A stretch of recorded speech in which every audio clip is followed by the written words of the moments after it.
حضرت عمر فاروق کا دور ہمایوں ہے، مسجد نبوی میں عورتیں بھی نماز پڑھتی ہیں، مرد بھی نماز پڑھتے ہیں۔ مرور زمانہ اور فتنے کے اندیشے سے حضرت عمر فاروق کے دور میں عورتوں کو مسجد میں باجماعت نماز پڑھنے آنے سے منع کیا گیا تھا، ورنہ پہلے مردوں کی صفیں، پھر بچوں کی، پھر خنسا، اور پھر اس کے بعد عورتوں کی صفیں ہوا کرتی تھی۔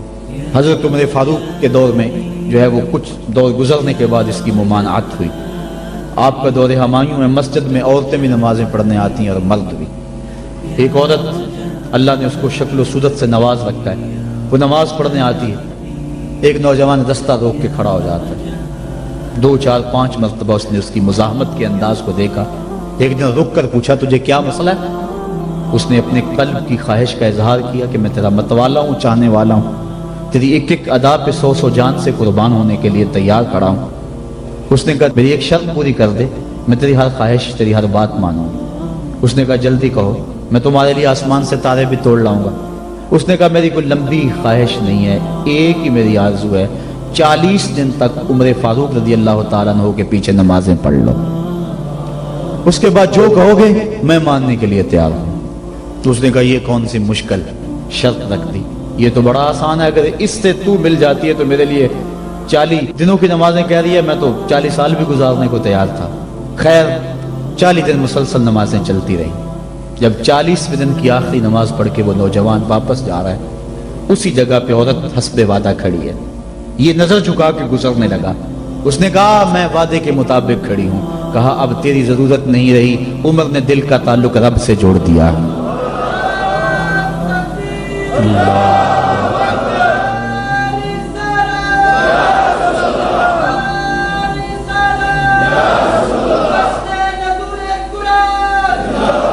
اگر ہم 40 سال ہمارے پیچھے لوگ نمازیں پڑھتے رہیں اور ان میں تبدیلی نہ آئے تو پھر ہمیں سوچنا چاہیے نا، مجھے سوچنا چاہیے کہ 40 سال ہو گئے ایک بندہ میرے پیچھے نماز پڑھ رہا، اس میں تبدیلی نہیں آ رہی، 40 دن نماز پڑھی، قرآن دل سے نکلا اور زبان کے ذریعے سے دل میں پیوست ہو گیا، دل کی دنیا بدل گئی۔ کاش کہ وہ لوگ دوبارہ منصہ شہود پہ آ جائیں اور وہ لوگ دوبارہ مصلوں کی زینت بن جائیں، جن کے لبوں سے قرآن جب نکلتا ہے تو فرشتے بھی آفرین آفرین کرتے ہیں، اور قرآن دلوں پہ اثر کرتا ہے اور دلوں کے زنگ اترتے ہیں اور روحوں کو قرار ملتا ہے۔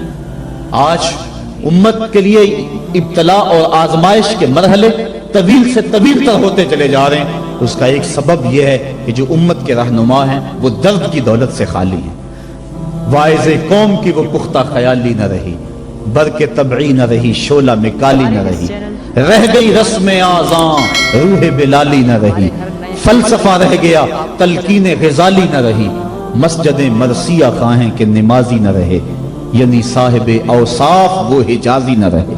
آج ہمارے اندر کچھ نہیں رہا، دم خم ہی نہیں رہا، ورنہ اس امت کا بکھرا ہوا شرازہ آج بھی متحد ہو سکتا تھا۔ آج پوری امت جس طرح دھکے کھا رہی ہے، کس کے سامنے نہیں ہے حالات۔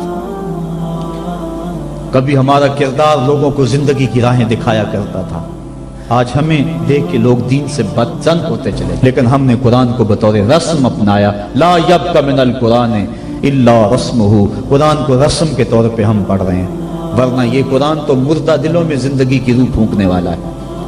وہ جو قتل کرنے کے منصوبے تیار کر کے گھر سے نکلتے ہیں اور ہاتھ میں تلوار لیتے ہیں، آج بانی اسلام کا کلا کما کر دیں گے۔ سورہ طٰہٰ کی ابھی چند آیتیں ان کے کانوں میں پڑتی ہیں تو ان کے سارے پروگرام بدل کے رہ جاتے ہیں۔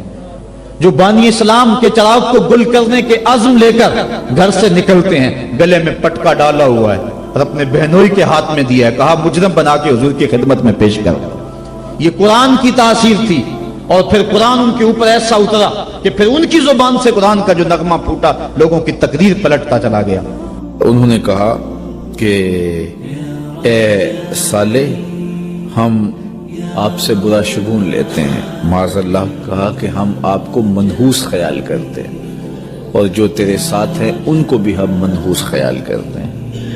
یہ عجیب قوموں کا مزاج ہے کہ جو وجود برکت والے ہوتے ہیں وہ ان وجودوں کو اور ان پاک باز ہستیوں کو مٹانے کی آرزو میں لگے ہوتے ہیں کہ یہ وجود مٹ جائیں، حالانکہ ساری روشنیاں اور سارے اجالے معاشرتوں میں پاک لوگوں کے دم سے ہوتے ہیں۔ لیکن یہ شروع سے ہوتا آیا ہے کہ لوگوں نے پاک باز لوگوں کے اوپر تان و تشنی کے تیر بھی برسائے اور ان کے تقوی کو نشانہ تدحیق بنایا اور ان کی زندگی کے تقدس معاب لمحوں پر انگلیاں اٹھائیں۔